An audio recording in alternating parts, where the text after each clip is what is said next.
Hi, I'm Andy Cottrell, founder and CEO at Trivantis. And today on Risk Radar, I am joined by Jim Lipkis, co-founder and CEO of Monaco Risk, a quantitative cyber risk management platform, and Nate Hartman, who is the CISO here at Trivantis.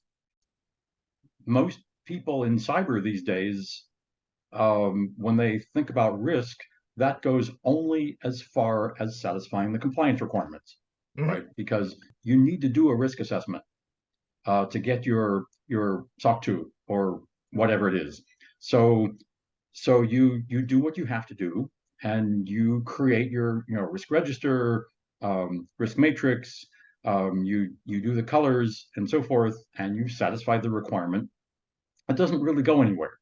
It doesn't address any of the issues around managing cyber risk that people struggle with. But for a lot of companies, compliance is the first priority, and whoever's in charge of compliance, that's that person's task. That's his or her task. Get the SOC 2, or deal with the HIPAA audit, or the whatever it is, 27K, PCI. You guys do all these things, and every company needs that. So that's sort of the table stakes, but it's also not what risk is actually about. So assessment sort of has those connotations. Okay, so what does the Monaco Risk platform do that's different then? First of all, let's talk about risk, actually, since we were just talking about risk. Risk actually has an actual precise meaning in the world. Risk is an uncertain result or outcome that has an impact that we care about, often a business impact. So we talk about investment risk and project schedule risk and so forth. In security, risk is about adverse events. It's about bad things that happen. So we think about events that have some uncertain likelihood and some uncertain impact or severity, and we want to be able to talk about the likelihood and the severity. So we can do that in general qualitative language, or we can do it in quantitative terms. But it turns out it's actually easier in quantitative terms, because often we want to compare two different risks, or we want to add up a set of risks and talk about the likelihood and severity of that set of risks, or we want to drill down and talk about the underlying factors. And all those things are easier to think about and easier to communicate about with numbers, even though often those numbers are just estimates. They're highly approximate because there is uncertainty throughout. We're talking about risk of future events. So we have to keep track of that uncertainty. But that's what risk is about. And the reality is cyber is different from other risk domains in that businesses traditionally manage their credit risk, market risk, technology risk, competitive risk, currency exchange risk, all these things in business terms, because they're business people who think about those risks. Cyber is managed by technical people and people who think about all the different metrics and factors and issues involved in cybersecurity.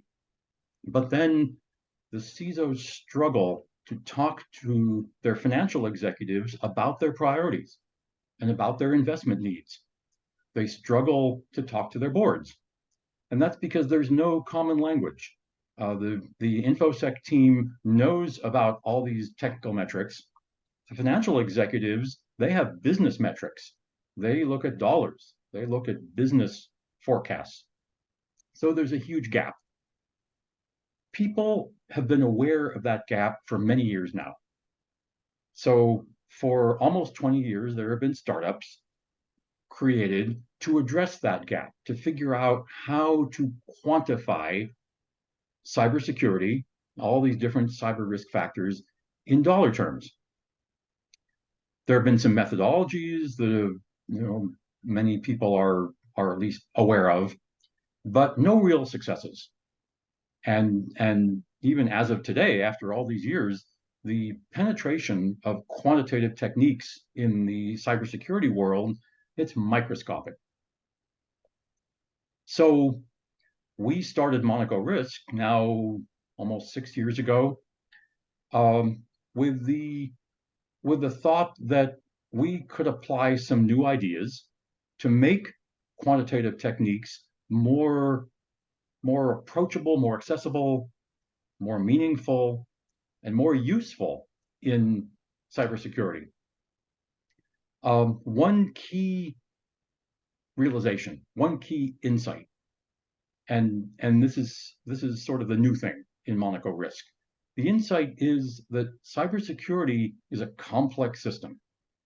We have thousands of threats, constantly evolving attack surface, hundreds of controls at a typical company, but we have no idea of how it's all working. Are these controls actually countering all these different threats? How do these controls interact with each other? No one really knows. And so we have good tools, and you guys know all about this.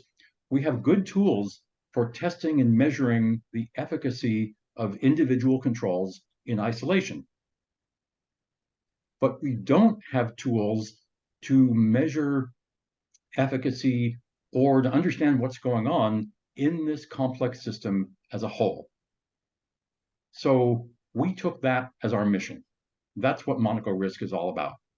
So we've developed what we're calling our cyber defense graph software, which is a new approach toward modeling the threats and controls in a holistic way as one system.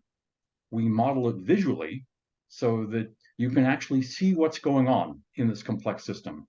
You can see, for example, where the weak spots are. Where are the critical paths in your security posture? And the output of the modeling is an aggregate measure of cyber posture that feeds into business impact models so that we can look at likelihood and severity of different kinds of risks, different kinds of loss events in a way that connects directly with the business risk. And it's all visible. So this is our way, this is our approach to closing the gap, to connecting the technical language with the business language in a way that's visible from both sides to enable that communication. And we've had success with that. We've seen it work in companies. Does this sound like progress to you, Nate, in the tools environment? Is this something that would be useful with the risk assessment work you do for our clients? Oh, absolutely. I mean, I hadn't even considered the holistic approach to it. I've been thinking that the ROI control value in quantified risk assessments was kind of the holy grail, but I can see that the holistic value is actually even better than that. So yes, that absolutely seems like progress. So, Jim, for this to work and produce numbers on the output, there need to be numbers going in at the front end about asset value, business process value, and so forth. How hard is it? How hard is it to get clients to model that information accurately in a way that gives you something useful to work with? Well, yeah, so input data. Where do you get the data? That's always been the fear. That's what people say. People look at that and say, you can't do quantitative. Where are we going to get all that data? But it turns out there's sort of a mantra in the cyber risk world. I think it originally comes from Doug Hubbard, who's written a set of books about risk analysis and cyber risk analysis. The mantra is you have a lot more data than you think, and you need a lot less data than you think. We are modeling threats and controls. One of the key novel aspects of this approach is that we are modeling controls as first-class objects in our sort of model simulation, and that's a new thing.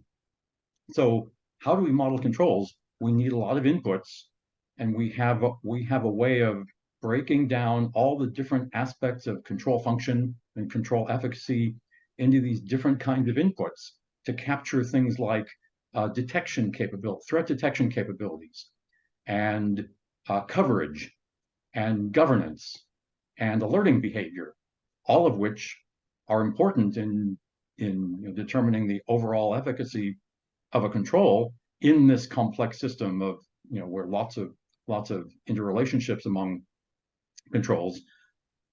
We use estimates.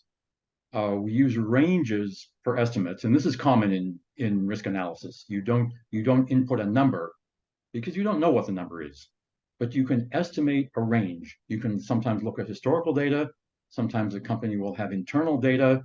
Sometimes you use a subject matter expert or a collection of subject matter experts to come up with estimates about a particular factor, and those estimates are in the form of ranges. If that range is wide, means there's a lot of uncertainty. The range is narrow, that means you actually have some good data and a little bit more precise estimate. So, but we look for accuracy without precision, or accuracy with controlled precision, because we want good inputs in terms of the control efficacy, the threat mix, what kinds of threats are we being hit with, what kinds of techniques are these threats using to work their way through the enterprise. So we have estimates for all those things, and the simulation models use statistical techniques to combine all these estimates. They model the uncertainty and come out with a result, which is it's a statistical distribution, which is just a way of displaying a summary of what we know in numerical terms. So a statistical distribution is about how much of something there is, how much risk, how much impact or severity, in a way that shows the shape of the distribution as well. Sometimes the shape is sort of skewed because we know that it's pretty likely that the impact will be small, but sometimes the impact will be huge. And so we can show all that in statistical terms with these distributions. This is something that financial people are used to, statisticians are used to, but financial people who manage all these risks, they're used to these different ways of visualizing the uncertainty of the expected loss or the expected risk for a particular kind of event. So managing that uncertainty, using the data we have more data than great, we have less data than we'll manage, to come up with the best results we can. And it won't be exact. This is future risk. None of this is going to be exact. Come up with the best results we can to help people make better decisions about their investments, their trade-offs, their priorities. The statistical ranges, is that the output of your platform? In a sense, yes. Yeah.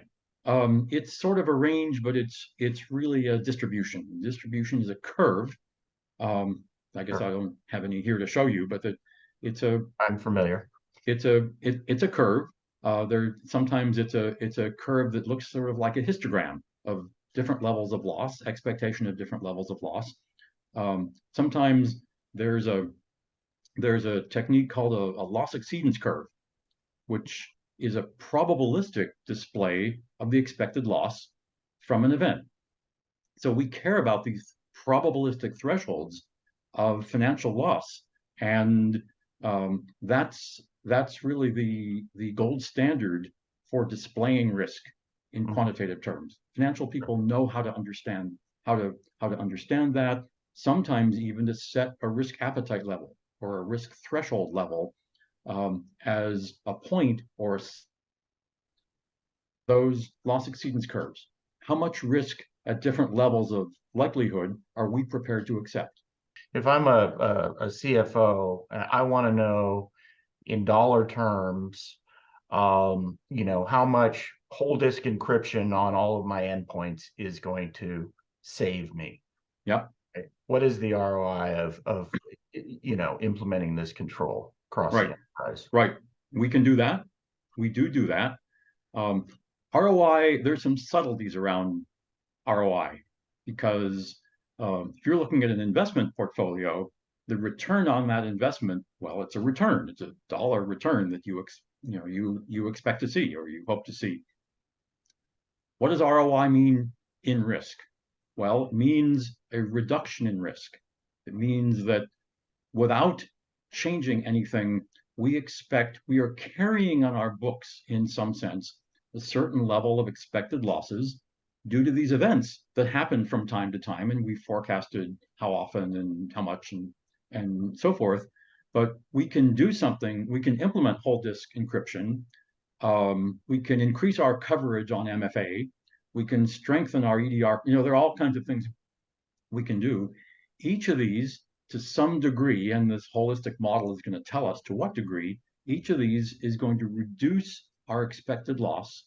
It's going to reduce the amount of risk that we're carrying on our theoretical books. That risk reduction we can compare with the money we're spending, the costs of controls, and we have to think about not just the vendor cost if it's a vendor product, but also the maintenance, the overhead in resources, the business Total friction. cost of ownership, absolutely. The total full cost of ownership. Yeah. If it's not a vendor control, then there are different. We break the cost down in different ways, and we can compare the costs against the return in risk reduction. And yes, the CFO is more often than not interested in seeing that ROI because that's a metric they're familiar with, and it applies. It's meaningful. I see a lot of people who are doing qualitative risk assessments where when they're looking at their threats, they just pull up a threat catalog and maybe put some likelihoods against it, but it all seems very finger in the air and not very structured. Do you see a role for very targeted threat intelligence based inputs to a risk assessment process? I'm going to take that question and answer it by answering a slightly different question. You're asking about threats and threat intelligence as a way of sort of calibrating the focus of a risk assessment. So here's the way you actually want to calibrate the focus of a risk assessment, and that is to look at the business risk. You want to start with the business risks, and this tends to be a conversation with non-technical executives. The top level leadership of the company, if you have access, if you can talk to them, because those people, they're not technical, but they're well aware of the risk of getting their intellectual property or sensitive commercial data compromised. They understand the risk of their business being disrupted and out of service for some period of time. They understand the liability risk associated with a PII, with any kind of privacy breach. They understand those risks in business terms without thinking about any of the individual threats. They don't really care whether it's a phishing attack or there's a new way of bypassing MFA using session tokens, whatever. They don't care about any of those. So the starting point for risk ought to be the business point of view. What are the risks from the standpoint of the business? From there, now you're looking at a particular risk we call the loss event, particular loss event type. Now you can focus in and look at how could that loss happen? How could that event happen? Well, you can list, and we bring in MITRE ATT&CK, and we bring in different views of initial access vectors and so forth. There are a bunch of different ways that attack could happen. And once the attacker is in, there are a bunch of different ways that attacker can proceed step by step to achieve their outcome in a successful attack. So now, yes, we want to bring in threat intelligence and look at, now we're at a sort of detailed level. Which are the more prevalent attacks? Which are the more prevalent techniques? Is the attacker going to work by exploiting a vulnerability or by using their stolen admin credentials and living off the land techniques or something else. And we do need that threat intelligence to build into the model so that we can simulate the overall threat and control activity with reasonable accuracy. So I'm sort of coming back to threat intelligence. And yes, it's important, but it's not the starting point. The fundamental is the business risk. Nice. It seems today that it's very rare to have a conversation that doesn't eventually pivot towards talking about AI. So let's get that done with. And I often say that AI changes everything, and also AI changes nothing because it's still a security program to manage risk. Yes. But do you see any changes both in the way that risks manifest and have to be modeled due to the approach of AI in the threat landscape? And also, secondly, do you see any opportunities for improving the way that we measure and quantify risk assessment moving towards AI technologies? Okay, several parts of that question. Fundamentally, I agree with your yes but no sort of summary. So I have quite a lot of friends and colleagues in the quantitative cyber risk business who are spending a lot of their time focusing on AI risk these days. And I talk to them. And what I find is mostly they're looking at product risk, because most of their companies are scurrying to introduce AI products or AI features into their product, or something that they can promote as AI, because AI is the hot buzzword of the moment, and it's real. It's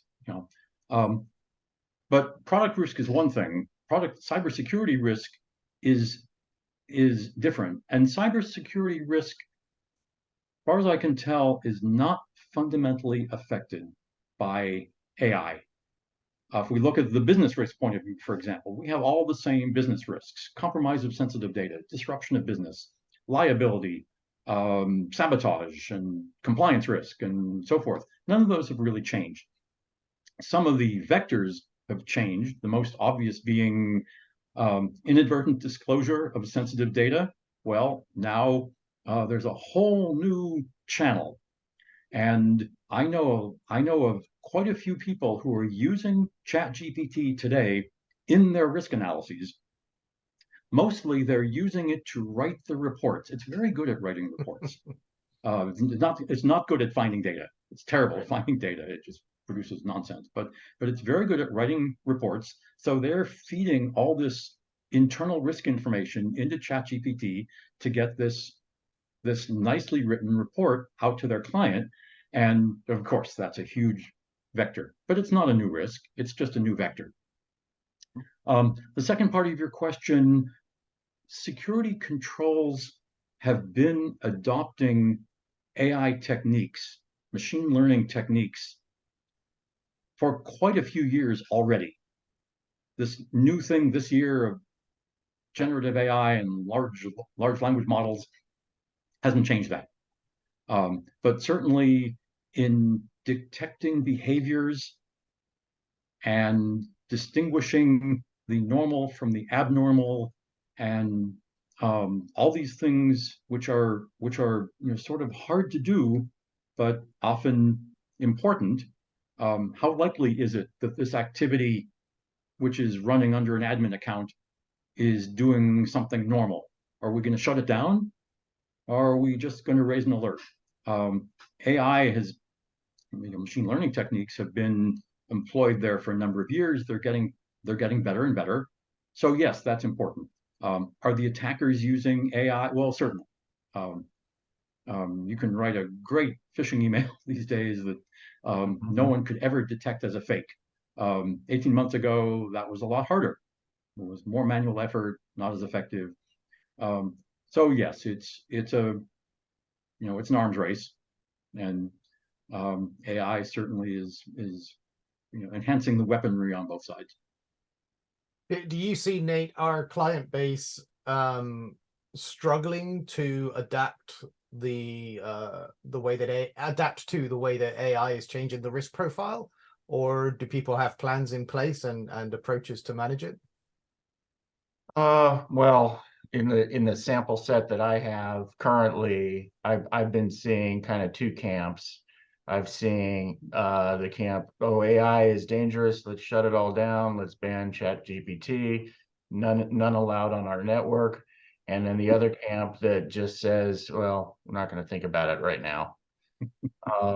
So that's kind of how that breaks down, or in my experience in recent months. And Jim, there are many risk assessment methodologies out there, from the NIST and the C-risk and things through to the quantitative Fair-Isaacs and stuff like that. Is that an evolution and a development of the concepts and the models, or is that just different windows and approaches onto the same core concepts? I think it's really the latter. I think it's all different windows. Traditionally, when cybersecurity started, and depending on how far back you go, you can quote however many years. When cybersecurity started, no one knew how to measure security posture.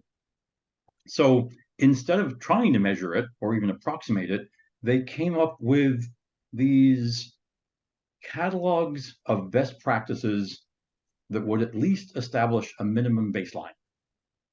So it was all about compliance. It's still all about compliance.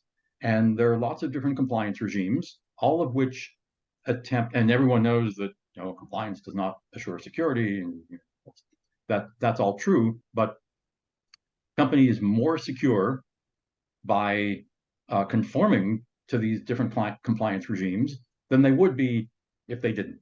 Certainly PCI has had a huge effect. HIPAA has had some effect. SOC 2 and all these things, you can criticize them, but they perform some function. The frameworks, NIST, CSF, CIS, and so forth. I'm personally a skeptic.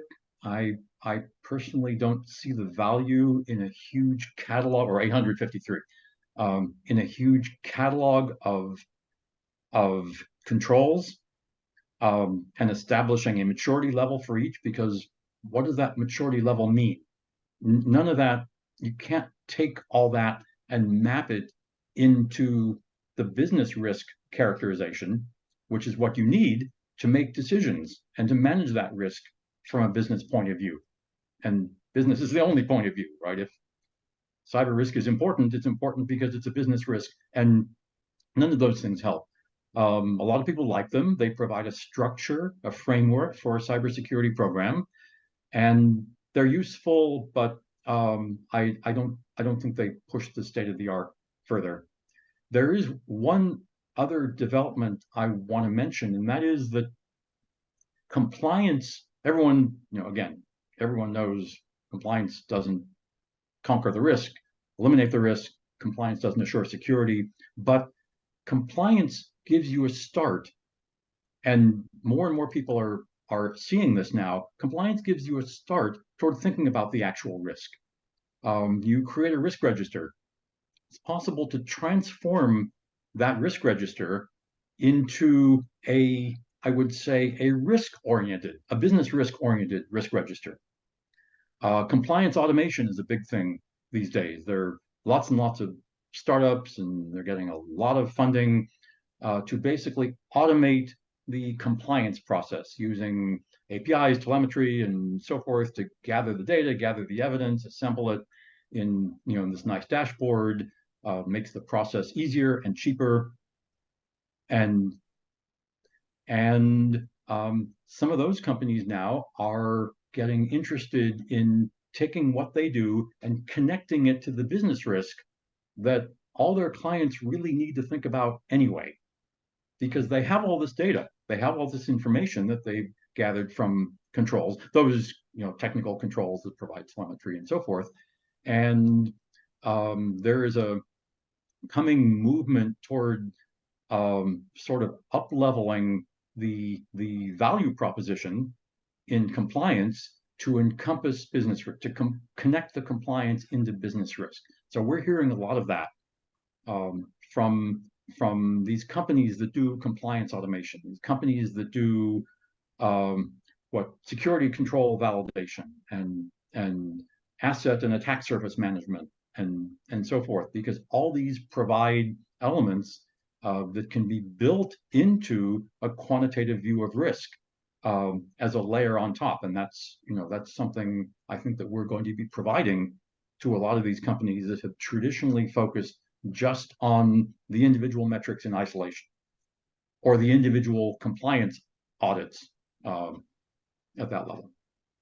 What's your feeling, Nate, on the state of the art with these risk assessment models and frameworks? More about compliance, or do any of them get you to business risk? Well, a lot of the GRC type of tools that I've looked at, they have usually will have a risk assessment module or some component in them. I haven't been impressed with most of the offerings, and I could absolutely see where more of a quantified risk solution embedded in some of these tools could be very valuable if you can tie the dots together between the input data and the business risk, like Jim said.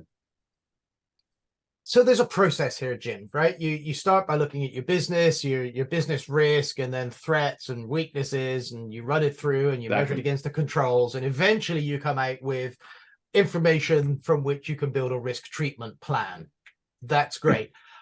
Are there any treatments which are so important that you would just say, you just need to do this? Let's not wait for this big process. If you don't have multi-factor in front of email, just do it. If you don't have patch management, just do it, because it doesn't matter how much I invest in the risk assessment process, you know that that's going to be in the output. Are there controls like that, or is it always sensitive to the environment and the context?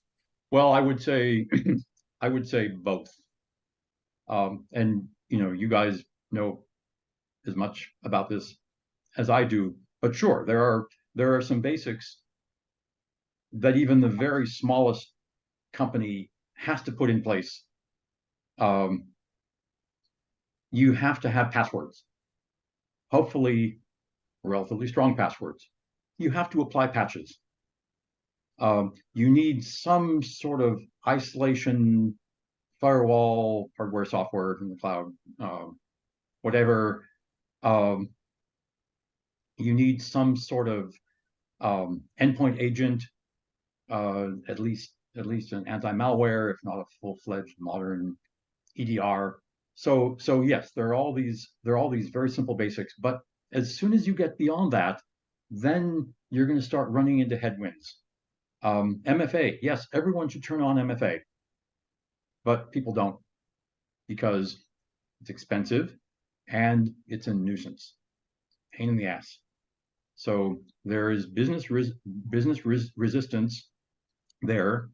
The executive CEO will tell you, the hell I'm going to put up with this, turn it off. That happens a lot. So there now, the same thing with you want a modern EDR. There are some very powerful endpoint, modern endpoint agents that can detect a great deal of threat activity, internal segmentation, and so forth. Each of these things has a cost, and now you need to know what is the benefit of this control. And the insight is that benefit depends not just on its inherent value, but on all the other controls. So, for example, if you have a strong endpoint agent, maybe it's less important to buy an expensive secure email gateway. It's not unimportant, but maybe there's less value there, because the attacker who gets in through an email now is very likely to be detected by the endpoint agent. If you have no endpoint agent, then the incremental value of that secure email or of stronger authentication or whatever it is much greater. That's why you have to look at all these controls in the ensemble. Phishing email, that's one threat. That's one of a dozen different kinds of initial access. Each one of those encounters different controls. Each one of those, the attacker takes a path from that initial access vector all the way through to to the workstation, to the back end, to the objective, to getting out again, whatever it is. Each of those paths has a variety of controls. Those paths overlap and interleave in different ways. So if you look at all that together, then you get an idea of where is it important, and even early on in the company, where is it important? Where should we start? We have passwords. Of course, we have passwords. Of course, we apply patches, once a year. That's a very minimal level of security. Where do we go from there? Well, it depends on the IT configuration, the applications, the IT platform, and that's where this kind of holistic analysis is very, very useful, even relatively early on. I think that makes total sense. I often say that the goal is not to eliminate as much risk as possible.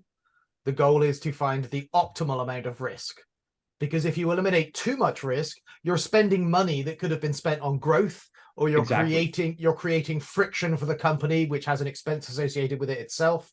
So it's about finding the sweet spot that works for your organization. Exactly. And that's why that's the key reason why cyber risk needs to be managed as a business risk, along with all the other risks and opportunities that the financial executives, that all the executives are looking at. That's their job, to achieve that balance, to play that. I think of it as a game of Go, a game of whatever, to allocate resources in the most effective way. That means there's never, well, not never, but outside of some large banks I know of, you have infinite resources for cybersecurity, nor should you. But you do have a budget, some allocation, and you want to use that allocation in the most effective way possible. How do you figure that out without a holistic quantitative analysis? That's great. My question is, do you have a demo, Jim, or a visual or something you show?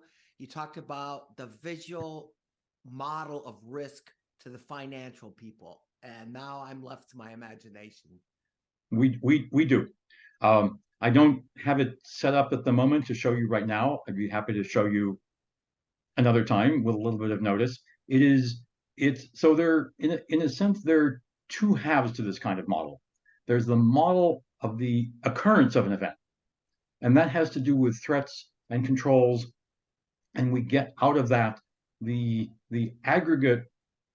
our aggregate cyber posture, which feeds right into the likelihood of this event, this particular loss event. That's one side. The other side is the financial impact.